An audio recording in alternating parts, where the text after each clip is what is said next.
Hi, I'm Kanan Matharson, and here in this screencast and the next three screencasts, we're going to talk about vasculitides and vascular tumors. That's the title of the lecture anyway, but really what this lecture is sort of a hodgepodge, a mixture of different pieces of knowledge that you need to round out your knowledge of vascular medicine. And vascular diseases can affect a whole bunch of different organ systems. That's why you see it throughout SBM. This is to make sure we've covered all your bases. So first what we're going to do is recap briefly vascular anatomy and function, then look at how vascular disease is structured, so you have kind of a framework to organize your thinking about the different diseases in this lecture. Then we're going to talk about basically four specific types of vascular disease: arteriosclerosis, vasculitis, functional arterial disease, and vascular tumors.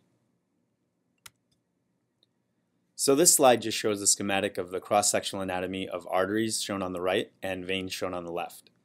The main point to realize is that arteries have five major layers: the endothelial layer, which is also called the tunica intima, the internal elastic tissue or internal elastic lamina, the smooth muscle layer, also known as the tunica media, the external elastic tissue or external elastic lamina, and finally the tunica adventitia, which is comprised of fibrous connective tissue.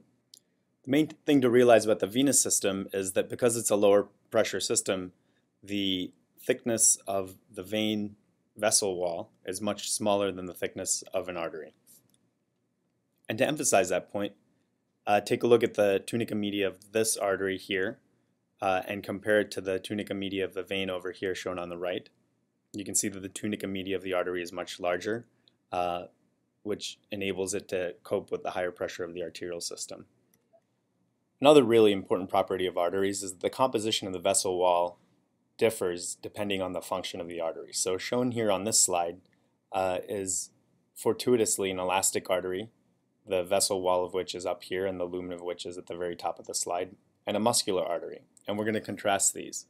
So staining in this sort of purplish black, these wavy ribbons here, these are elastin fibers. And you can see the elastic artery has a lot of elastin. This, for example, might be the aorta or a carotid artery, an elastic artery that really accepts a lot of pulsatile flow, and so it needs the elastin in order to be stretchy and to accept that flow and be able to deal with it. A muscular artery, on the other hand, you can see there's very little elastin, and shown here is a lot of smooth muscle. So the composition of an artery depends on its sort of position in the arterial tree. And shown here is an arteriole. This is a resistance vessel. You can see a lot of smooth muscle in order to contract down and provide increased systemic vascular resistance to that bed if necessary. So that's our little recap of vascular anatomy. Now let's move on to at least thinking about or categorizing the different types of vascular disease and then kind of pick out what we're going to talk about in this lecture. So vascular disease can be broken into arterial diseases, venous diseases, lymphatic diseases, vascular tumors, and congenital anomalies of the vasculature. And shown here is just a part of the syllabus. I think it's the second page of the syllabus handout, just going into more detail, expanding out this tree so that you can understand what we're going to be talking about in this lecture and how this relates to vascular disease as a whole. So the parts that we're going to be talking about are the selected underlying disorders. So what that means is this is really sort of the outline of the topics that we're going to cover today, and we're going to use this outline to work through the rest of the lecture material.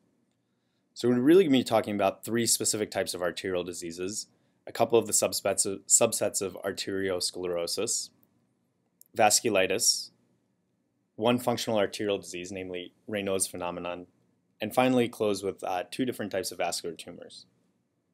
So what is arteriosclerosis? All it is a descriptive term that connotes arterial wall thickening that can happen from one of a number of etiologies.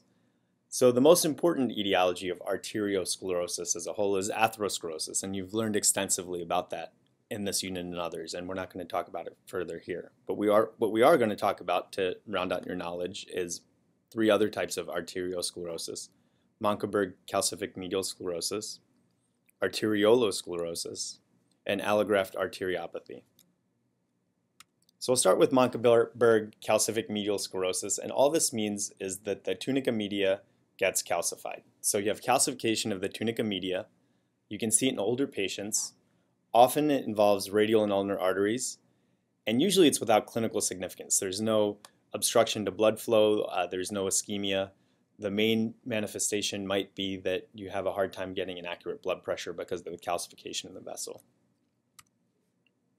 Arteriolosclerosis is thickening of the arterioles. So we're talking about a specific type of thickening that's happening in the arterioles, and that's why it's called arteriolosclerosis. And its two major subtypes are defined histologically. So there's hyaline arteriolosclerosis and there's hyperplastic arteriolosclerosis. And again, these are histologic findings.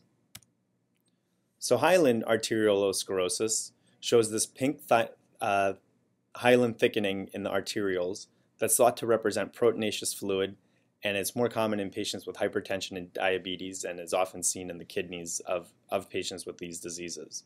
So proteinaceous fluid leading to hyaline thickening in the arterioles, often in the kidneys of patients with hypertension and diabetes, is hyaline arteriolosclerosis.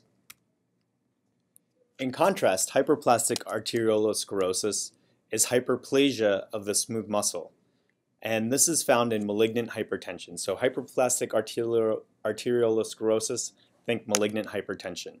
Malignant hypertension then leads to thickening of the smooth muscle, duplication of the basement membranes, and the descriptive term for this is called onion skinning. Sometimes necrosis can be seen in association with this, and in that context, the term necrotizing arteriolitis is applied. And finally, we're going to close with allograft arteriopathy, and I think this is an important type of arterial disease to know about because in patients with allografts, you can often get this kind of disease which can lead to organ failure.